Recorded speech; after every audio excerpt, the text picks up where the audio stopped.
Please note that the views expressed on this program are those of the individuals who speak them, and not necessarily those of Portsmouth Community Radio, its Board of Trustees, members, volunteers, or underwriters.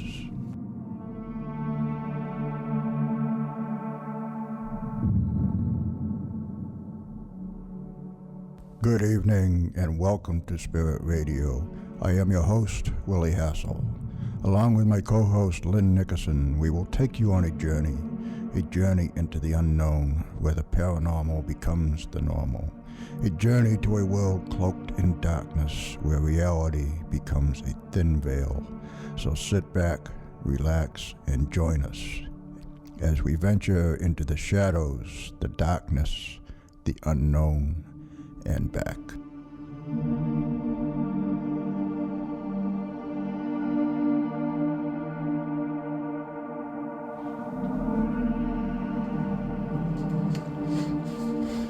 And good evening once again, and welcome to Spirit Radio, the Paranormal Experience. I am your host, Willie Hassell, your gatekeeper to the dark side, your guide to the realm of the unknown, the unseen, the unthinkable. And yes, she is the lovely, she is the mystical, she is the mysterious, she is Lynn Nickerson. Good evening, she is Willie. right here. Good evening, how are you?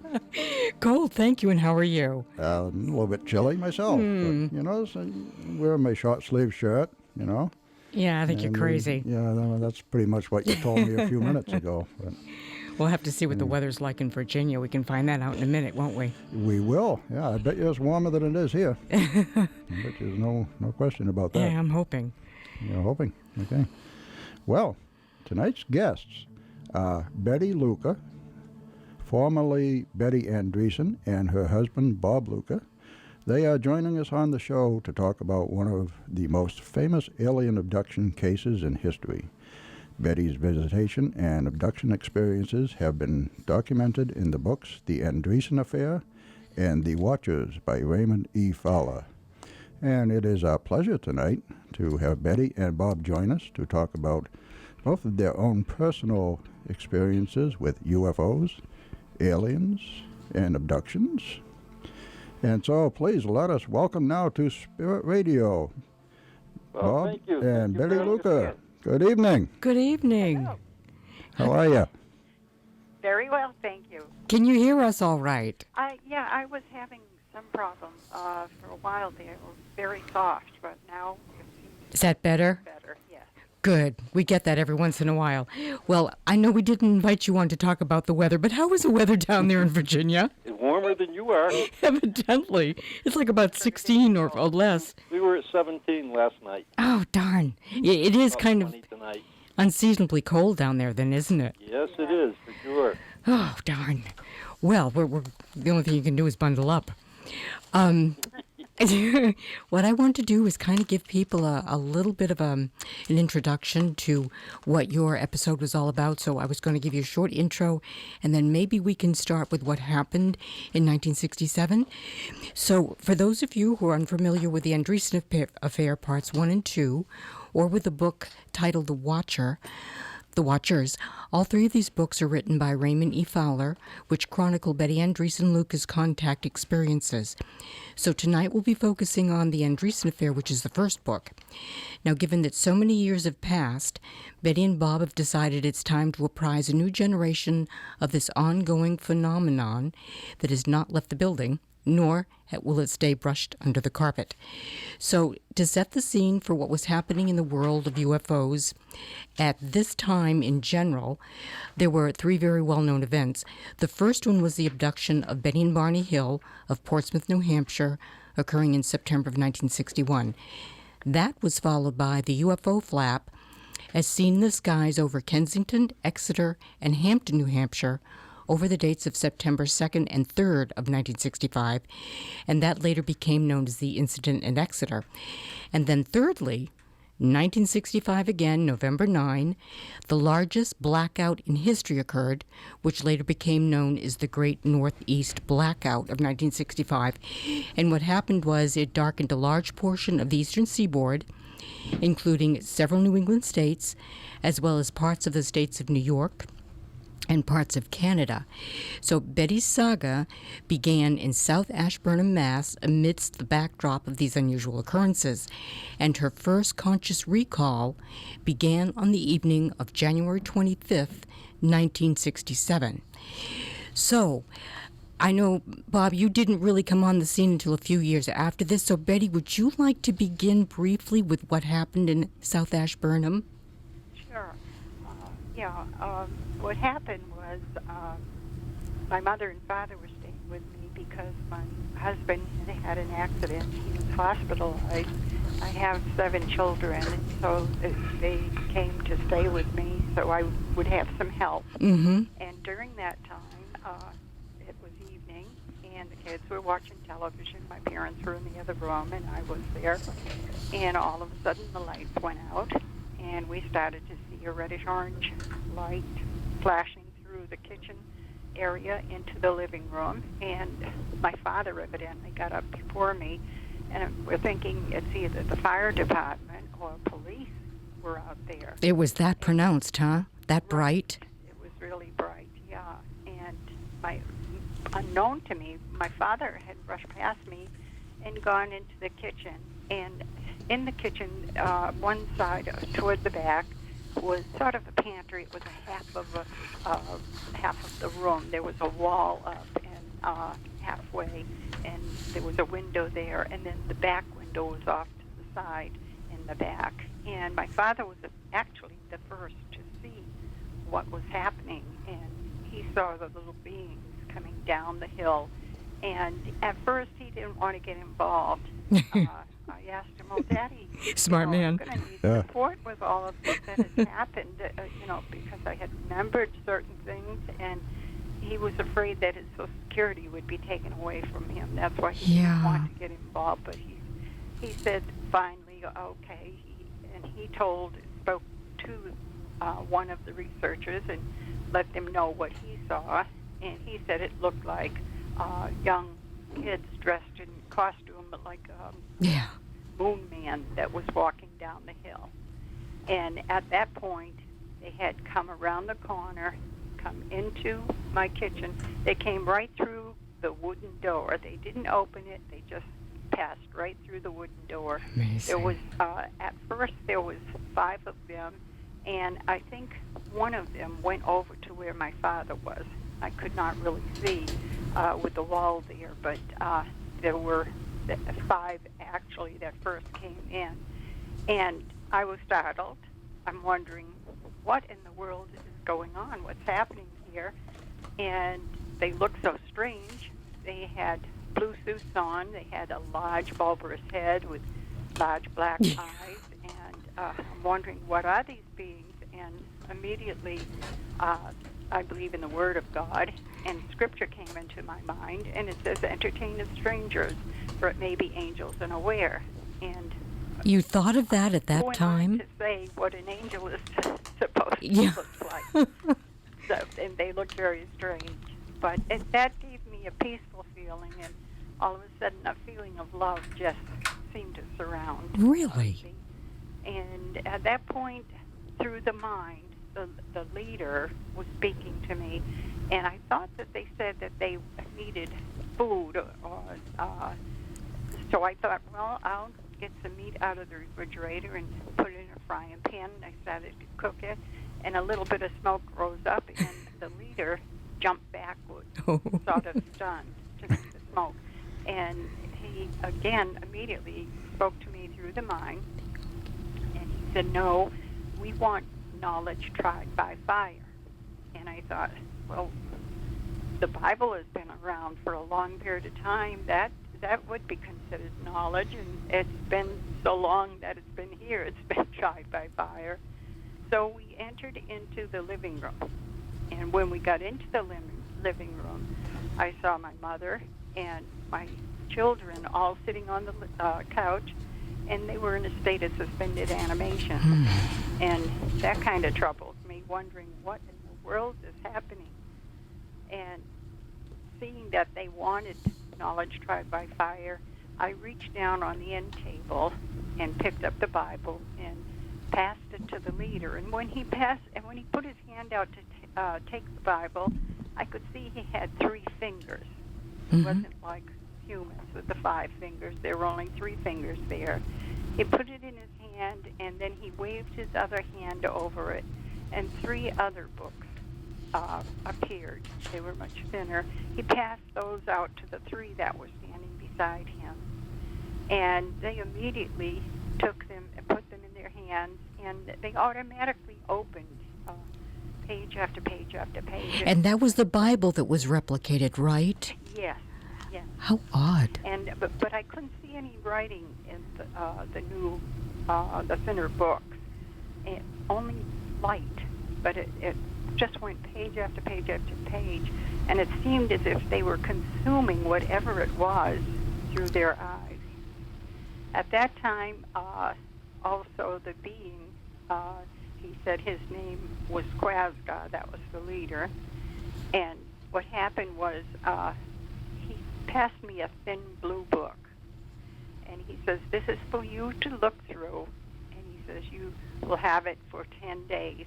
You must try to look through it and remember as much as possible. Evidently, it was a type of initiation I was being put through. And at that point, I was still concerned and worried about my family just sitting there lifeless. And at that brief time, being Quasga took my daughter Becky out of that state of suspended animation, and she stood up and was standing there watching what was going on. And so after that point, there was so much happening. I was so shook because of them being in the house. I didn't know what to do, but we moved out of the living room into the kitchen, and from there we went right out the door and into the backyard, and there was a craft that was sitting on a slight incline in the back of the yard, a small hill. And when we got there, the leader raised his hand, and when he did, he made the lower half of the craft to be sort of transparent so I could see the inner workings of that craft. And they were very strange. There was like huge crystal balls on below, and it had like metal things that stems that came down and clung to these crystal balls. And then there was another light on the top of the stem, and it was casting out light where like bars of light that just didn't dissipate. They just stood in air above that taller ball of light. And on the side, there was these wheels connected to the stem. And evidently, they also were crystal colored. And evidently, those things revolved and moved around this tubing that was around the lower part. This is all I could see when I was standing there, and he raised his hand for me to see what the craft looked like. Betty, if I could stop you there for just a second. I had a couple of questions. When they first came through the door and you saw them kind of one behind the other and they were just bleeding through the door, was there a dreamlike quality to the whole incident? Well, no, I didn't feel as if it was dreamlike because it was so startling to see what they looked like, and for them to pass through that door like that. I just was kind of in shock, but I knew that they were there, and that they were there for some reason. And totally aware, huh? You were totally aware. Yes, I was aware of them. And what about the knowledge by fire? Like, how did you associate that with food? Why did you think they wanted to eat? Well, it was. I think I just got the message wrong. Oh. Meat is like word food, and fire. I thought, well, you have to use fire to cook meat, so that's why I went to the refrigerator. Okay. got meat. I know it sounds strange, but I got meat out of the refrigerator and put it in the frying pan and started to cook it. So that's where I thought. Talk about miscommunication. Right. Well, how about when you went? Well, it was all through the mind. Yeah, all telepathic. It was kind of difficult in that way, to understand, especially someone so strange. Yeah. Well, when you went back outside with them, or I should say outside for the first time, going to the craft, now you went right through the wall in the door, didn't you, without it being open? Through the door, yes. I was right in back of the leader, and we went right through the door, and the others followed. But they did leave that one being behind. Behind. That was to watch over my family and was over by my father. What did it feel like to you when you were going through the wall? Well, we just passed through. I didn't feel as if there was anything heavy there or anything trying to stop us to get through. We just passed right through. Oh, what a strange sensation that must have been. It Strange must have been. experience. And every time that you went anywhere moving with them, you weren't walking, you were floating, right? Gliding. Yeah. Most of the time it was floating, yes. Yeah. There were other times that I had experiences that off and on I was allowed to move on my own 2 feet, but most of the time I was floating. Was it like a magnetic or an electromagnetic field that you were caught in between the front and the back of the two of them because of the little ball of light? The balls? I never even thought of it in that way. I just was moving along. I didn't know why or how it was happening. The whole thing was so strange. So strange. I really wasn't aware, that why it was happening even. Yeah. Okay, so you're outside and you're looking at the craft. So what happened from that point? Well, at that point, after he showed me the lower part of the craft, we went aboard. We all went first through this small door, and I had to wait there for a little while. And then after that, they took me into an upper room. And after that upper room, they took me below. They took me down the stairs again and into another room. And it was at that point that I had to change. They wanted me to change into a garment that they had in a peculiar type of a room that sort of was like a pyramid or something sideways. Yeah. I went in there, and there was a garment that was just hanging in midair, and that was what I was supposed to So put on, peculiar. and that's what I did. After that, when I came out, I was brought into another room, and that's when they decided that they were going to check me for light. This is what they first said. They were going to just check me for light. They waved this thing over me, and they floated me first on a table there. And as they were checking me for light, they said, well, we're going to have to examine you as well. And I kind of objected to it. I would have. But it didn't do me much good. Yeah. They said something about something on the back of my knee, on the back of my leg. That's what I thought must have been why they had to check me more than just for light, because I was sure that's all they were going to do to me, the way they had spoken. And then after that, they checked me for procreation. Mm-hmm. And they stuck a needle into my navel. I could feel the thing moving around in my stomach area, lower part of me, and all of a sudden they stepped back, and they were looking at this kind of roll of material. It's hard to explain. I did draw a lot of the pictures because a lot of the things that I was seeing was difficult to really bring into words, and being an amateur artist, it's much easier for me to explain through pictures. Your sketches are wonderful. They're so Thank you detailed. so much. Yeah, they were looking at the roll of material, and what happened was I could tell how they were talking that they felt something was missing. On your knee or your stomach? Right, for after they did the procreation check or whatever it was, that they said something was missing.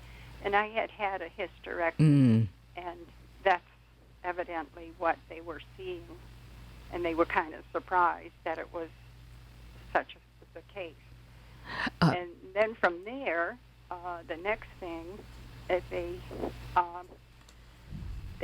took another needle and they put it up into my left nostril. Ouch. And he put his hand on my forehead to release from the pain of it, because I could feel it break through and everything. Oh, yeah.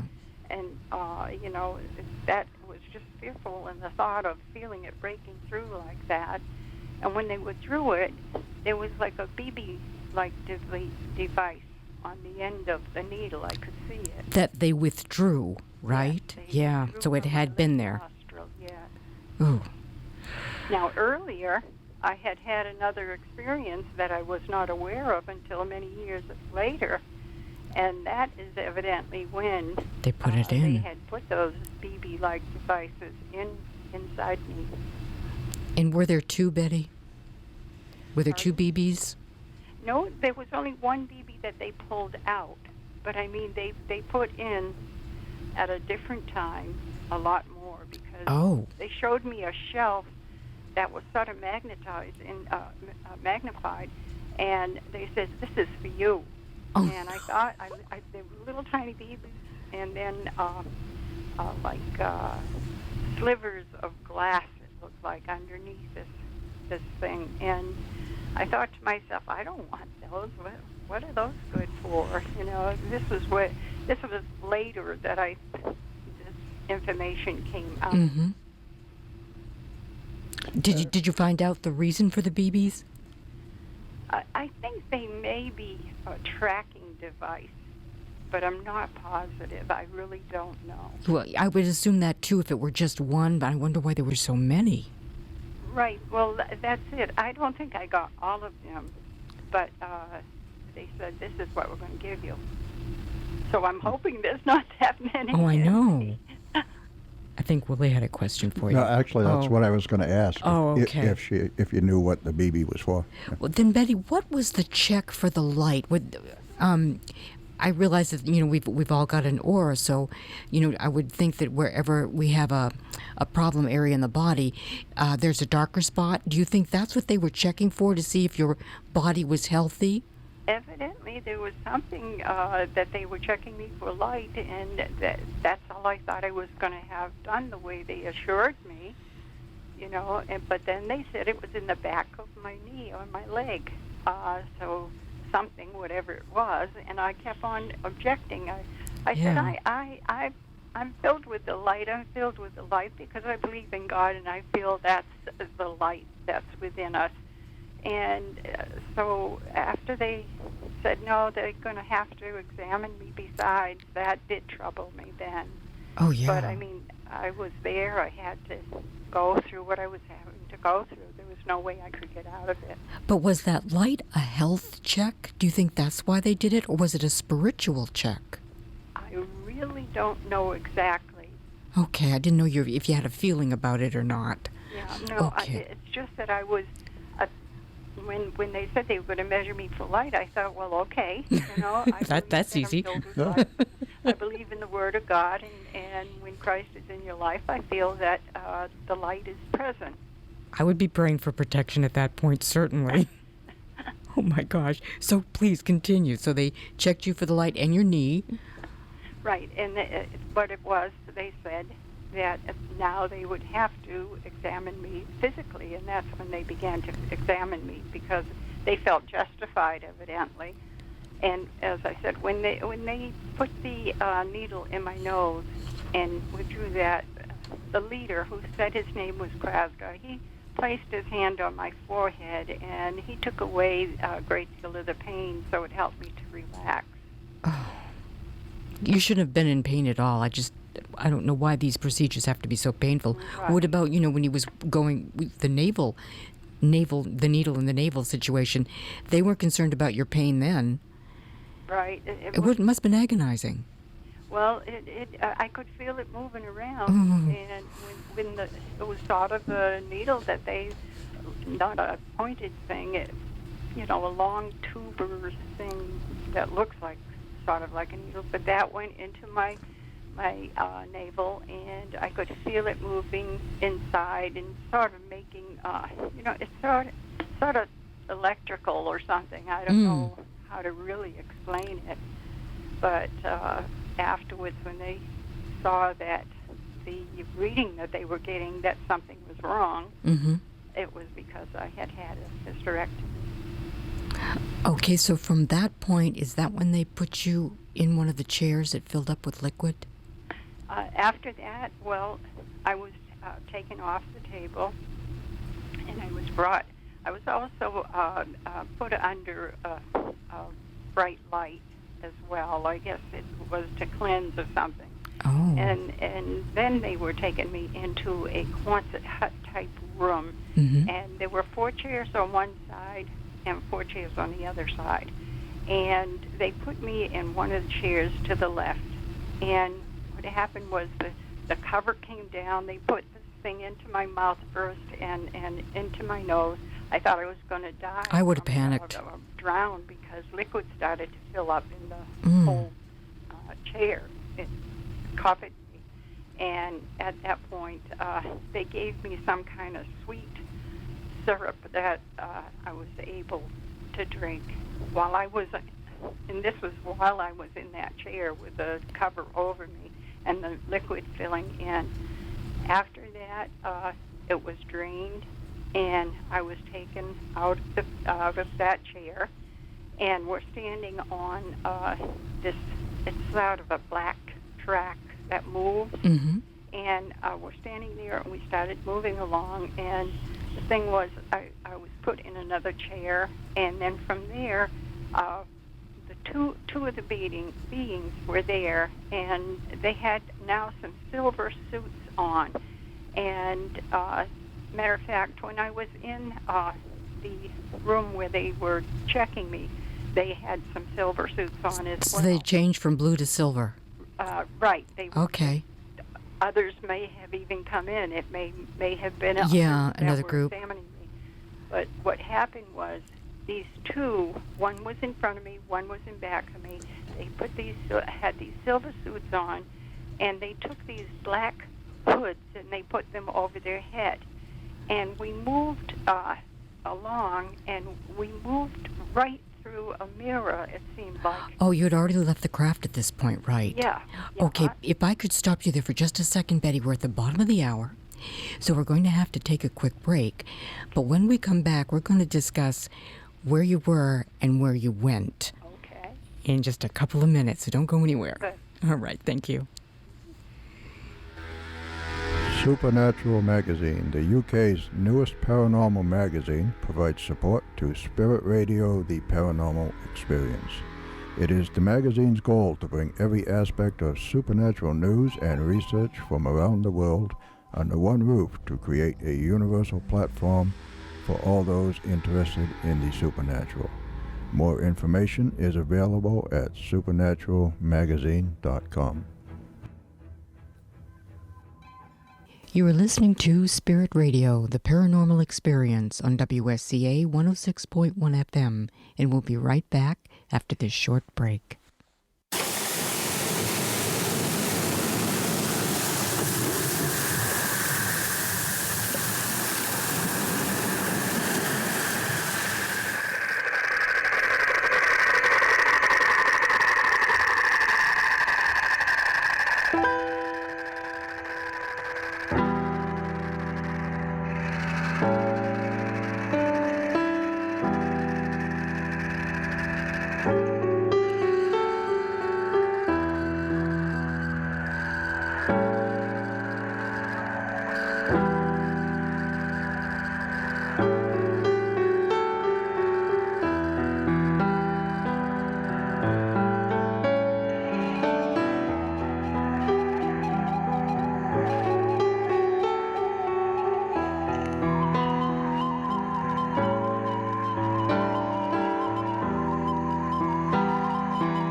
welcome back to Spirit Radio, the Paranormal Experience on WSCA 106.1 FM in Portsmouth's West End. And that music that we're listening to is from last week's guest, actually, Merle Fankhauser.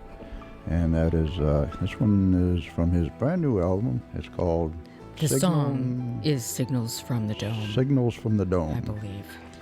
And it was is based on some strange underwater noises, which were recorded off the coast of Malibu, California, and Merle put them to music. And they were suspected to come from an undersea base. An undersea alien base. Yeah. And, yeah. So anyway, that's pretty cool.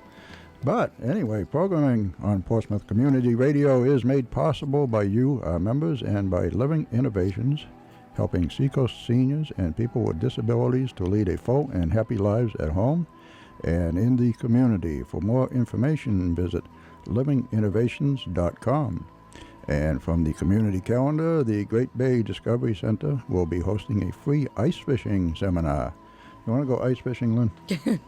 No, I don't either. That's on Tuesday, January 20th at 6 p.m. The seminar will be held in the Hugh Gregg Coastal Conservation Center, located at 89 Depot Road in Greenland, New Hampshire. To secure a spot, please RSV to Tim Moore at 603-842-3572. And how about some upcoming guests to the broadcast? Okay, the guest list starts with next Saturday, January 17th, and we're welcoming Janet Lesson. She happens to have her own radio show in Hawaii, but she's also written a couple of books, and they're both concerning the Anunnaki, and she's also had some UFO experiences of her own. On the 24th, we've got an open date that we're going to be having a surprise show. On the 31st, we're welcoming Sherry Brake, and Sherry is a paranormal investigator from, I believe it's Ohio, and she has a book or two out right now. In February, we're looking at Rick Osman, and he's going to be talking to us about the giants in the Ohio Valley. February 14th, we've got Tom and Arlene D'Agostino, and they've jointly written, 13 books to date now on paranormal phenomena? I don't know. It's a lot of them. Yeah, they have a lot of books out, and a lot of them are most of them center around New England. And on the 21st, we've got Robert Sullivan, and he's going to be speaking with us about cinema symbolism. So that wraps up our guest list for the time being. Okay, well, it sounds like a pretty good guest list. Yeah. But speaking of good guests, tonight we have Betty and Bob Luca on the phone. Welcome back. Welcome back. You know, Betty, when you were talking about getting in that liquid chair, I was very surprised that they didn't seem to, once they made you disrobe, they didn't seem to, cleanse you. From what I've... cleanse me. They did? I was put put in one area, and they did cleanse me before that. So that makes sense. They always seem to want to get rid of our bacteria. But okay, so now that you've sat in the chair and they've drained the chair, what did they put on you? What did they have you wear? Well, what happened was they brought me over to the other side, and I was sitting in that chair for a while, and it was helping, I guess, to dry me off. But then the two beings that were there, one had me sit in the middle, and we went through that area, right through a mirror. I know it sounds strange, but yeah. I've since had some very strange things with mirrors happening even now. Bob and I are doing a book. It's called Lifting the Veil. Lifting the Veil? Yes, Lifting the Veil. We're going to see how, if it can be published. There's a lot of information in there. I've also been before the one again. So that terrific. information will be in there. But, while you're doing this, though, you're in a place that has a red atmosphere, right? Not at this point. Oh.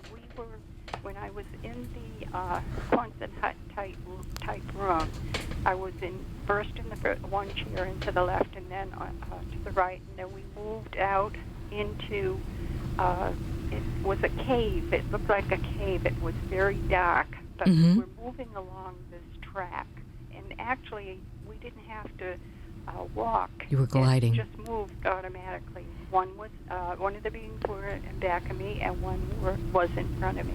And what were you wearing? I was wearing that robe, Okay. small a garment that I was allowed to put on. Were you cold? Well, at times it seemed a little cool in that area, but I mean, I think, your mind gets off of that one. Yeah. Everything is so strange. So strange and new. Wanting to go back home. Yeah. But what happened was we moved along in this real dark area, and we came up to another place where we moved in. I think it was. Sometimes I get mixed up because so much happened. But we moved in. I think we went through the mirror at that time as well, and went into a red atmosphere. And in this red atmosphere, there were these strange creatures. They had like large black eyes on the end of two stalks. Oh, that's so neck, strange. Separated into two stalks, and large black eyes on them, and they crawled all over everything. There Did were they? buildings there, but no vegetation in this particular area. It was just buildings with openings like windows or whatever. Like out in the Arizona They desert or crawled something. all over the place. Did they hit you as being more like zoo animals? They weren't sentient beings, right? No, I don't think that they were. Just animals. They were sort of Human? Of an animal. Yeah. I don't know what it was called. They never told me what it was called. But I did wonder. Well, the beings, the two beings, one in front, one in back, they had the black hoods on, but they didn't provide me with any kind of a hood. And I thought, well, maybe it was because of my long black hair. They probably thought that was sufficient or whatever. So we're moving along this area, and we're coming up to another area it was sort of like a whirring circle. Mm-hmm. And the red and there was suddenly green was there as well. And we passed through this whirring circle, large circle, just kept on twisting round and round, and we passed through on this track. And when we moved through, we moved into a green area. It was green atmosphere, and way below was like a green ocean. Oh. I know all these things sound bizarre and strange. All I can do is tell you what I saw and what I experienced as we moved along this track. As we moved along, they kept those hoods on, but we moved along the track, and as we did, I noticed that there was this huge. It looked like a huge plane, but it wasn't. It looked like a fish or something, and I don't know if it was a fish plane or what. The size of it and everything. We moved along the track, and it was all green in this area. And as we're moving along, we kept on going. We didn't fall off or anything off this track. It seemed to hold us right on, and it moved along on its own. But way deep below, I could see green ocean. And then off to the left, I could see a city, and it had domes and pinnacles, and there were tracks running through the city as well. That sounds beautiful. It was really unusual. Yeah, it was off quite a distance, though. It wasn't real close to us. It was off to the left. And as we moved along, we kept on going as we passed that, and we came upon to the left again. There was a three-sided pyramid. It had white edges to it, and on the very top was a head. And it looked like an Egyptian head. Sounds but Egyptian. It was all of stone, evidently, because that's what it looked like, was stone. And the strange thing was the front part was flat, and the other two edges that moved into the back to a point sort of indented in on both sides. But what was so unusual was once I was out in the public telling what had happened to me, it was strange because I received a magazine, and there was a head on there, or a face that looked identical to what I saw, and evidently it was on the surface of Mars. Oh. It had been photographed on the surface of Mars. It was quite some time ago. I imagine you probably do remember and know yes. that head as well. So you saw a picture of that on a magazine that they handed you?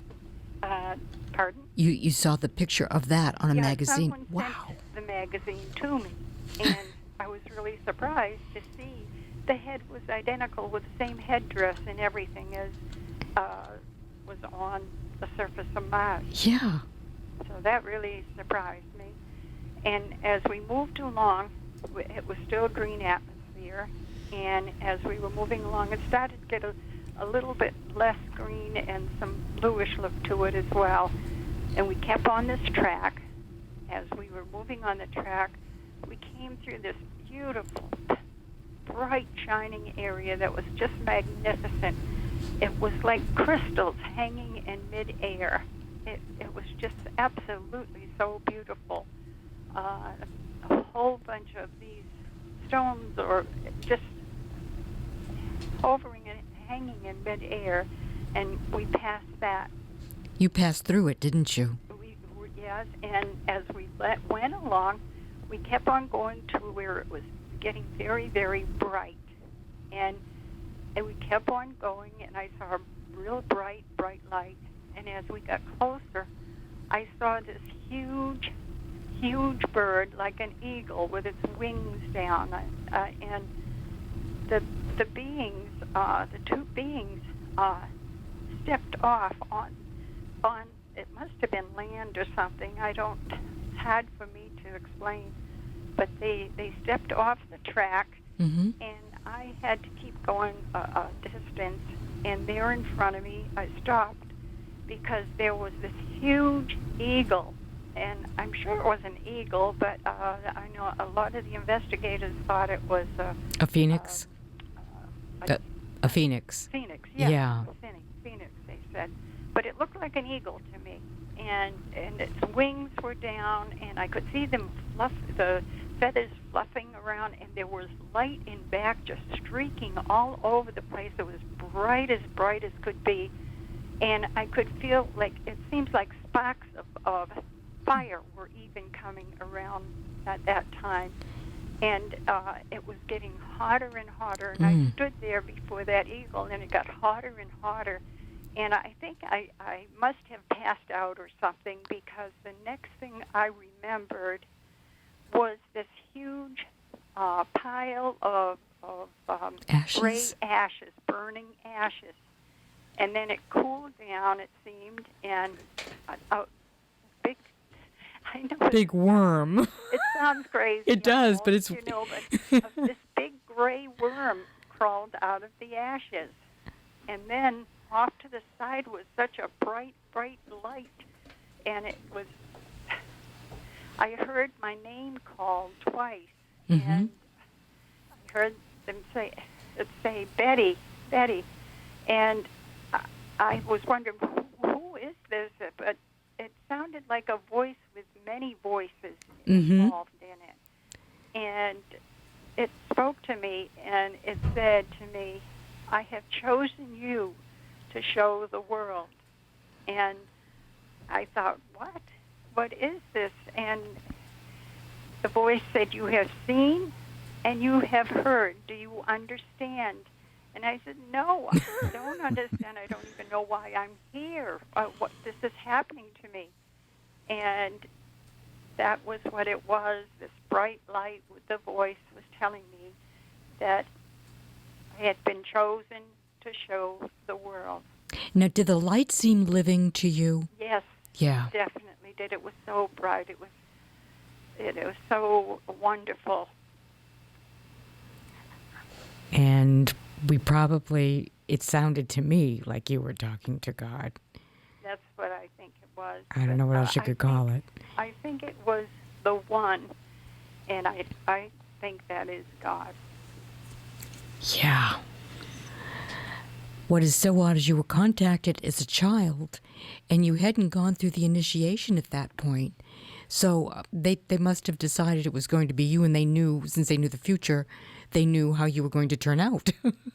So you had been chosen. Because of the fact being that I had a contact at 7 years old, and that was when I was living in Leominster, Massachusetts, Mm-hmm. and I was in my brother's hut that he had built in front of the house, and I was waiting for my girlfriend Edie to come over and play dolls. I had some crackers there, and I was sitting down, and I was just eating some crackers, and all of a sudden the bumblebee came into the hut that I was and buzzed around me, and I saw it wasn't a bumblebee, it was a ball of light.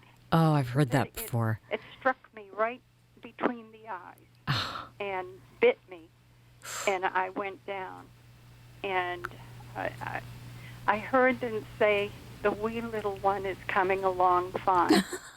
So evidently they had me prepared for whatever I'm going through even today. They approved It's of been you. prepared. I think all of our lives have been prepared for something. Yeah, I think you're right. Well, there's some free will mixed in, but Betty, we've only got about 4 more minutes, so maybe you'd like to jump to the point where Quasga is giving you a message and what you feel about that. I'd love to have you back on too, so we can really get this in depth and perhaps even to discuss your new book. But maybe you can tell us what Quasga told you, the message that he gave you, once you were ready to return from this place. After everything happened, I was brought back, and I was changed and brought back into my home and everything. The thing is that there has been time and time again I've had a UFO experience, and each time I'm learning more and more of the voice of the one. And the researchers tried to get information of where and who the one is. Well, I have that information from this last time that I have had the experience, and that's going to be in Lifting the Veil. Oh my gosh. Oh, that's wonderful. Well, I was getting at, let me see, he was talking about the message to humans and that we don't understand our own natures, our spiritual nature. And they don't want to hurt the human race. Yeah. But they are keepers of nature in all natural forms, and they watch out for everything, and they are called the Watchers. Now, a lot of people think that the Watchers are the fallen ones. Well, there were evidently in the Sumerian times over 200 Watchers that fell, but the whole race of Watchers did not fall. They are still out there doing their job, watching mankind, watching the earth, watching the world for the one. I think they are, too. You know, a very good example of this, I'm hoping that perhaps what has just happened now, it will redeem the human race, but I don't know if you've heard about the Pope, the Archbishop of Canterbury, and the head of the Jesuit order have all been, they've been found guilty of child molestation, child trafficking, rape, and murder by the Court of Common Law in Brussels, Belgium, and hardly anybody has heard about this. I mean, it's such a travesty, but it has been prophesied that Pope Francis would be the last. All the prophecies will be fulfilled. This is one of the things I think so too. I have worked on the Book of Revelation, and being an amateur artist, I have drawn and painted the pictures. And that is one of the reasons why I have had this last experience. Really? And that will be coming out as well. Well, then I kind of think that, you know, that this is one of the things they were talking about, and the fall of the Catholic Church as we know it to be, and that I'm just hoping that perhaps mankind might have a chance to reverse this pervasive social corruption. I'm hoping that it's not too late. Do you get the sense? We all have that opportunity and that chance through Jesus Christ. Really? Yes, I really feel that. The Son of God. That's another thing that will be in the Lifting the Veil, is to show exactly who it is and how it is. Oh, I'm very anxious to read that book. When do you think you'll go to publication with that, Betty? Well, very shortly, we should be sending it in. Okay, and Willie, how much more time do we have left? Well, I can give you another minute, I guess. Another minute? Yeah. Bob, real quickly, would you like to add something? You haven't had a chance to talk tonight. Well, that's okay. The only thing I'd like to say is that I met Betty on a trip I took in 1977, Uh-huh.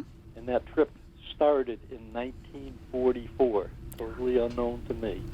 That's when I had my first UFO experience. My next one was in 1967. Oh. And after that, I met Betty, and because we had this in common, I was able to talk to her, without ridicule and whatnot, because I never told anyone other than my parents and my best friend. Everybody gets discredited. Right. Yeah. And, well, that was because of the government programs put in place to discredit and so forth. But anyway, it worked out real well because we're a support group for each other. And once the first book came out and the government started leaning on us, we saw what happened to other people, so we took a more aggressive stance and did not bend to their will, even though they used many different tactics against us. Really? You've been Black approached? helicopters to the IRS. Really? Phone calls that where people shouldn't have known where we were, threats, all kinds of things. But that's a whole other story in Oh, itself. yeah. Yeah, this is obviously more than just a 1-hour show. Yeah. Oh, yeah, we have more to discuss. We're going to have you back again. Would you be willing to come back finish this. on? Oh, sure, we'd love to. Terrific, terrific. Oh, Bob has a great deal of information to tell you. Good. I look forward to that. Well, Willie? Okay, well, unfortunately, though, for tonight, we are out of time. So That's right. We certainly appreciate you giving us the opportunity to be on with you. Oh, we've enjoyed it. I think everybody has to hear this information. it was great to have you. We thank you both very much for coming on the show. Thank you. Thank you so much. Okay, and we'll be in touch. Okay. All right. Bye-bye. Bye, everyone. Bye-bye. now. Okay, thank you. Have a good night. Okay, well, I guess that is Spirit Radio, the paranormal experience. Interesting night. Once again, yes, another very, very interesting guest. All right. Well, good night, everybody, and thank you for listening.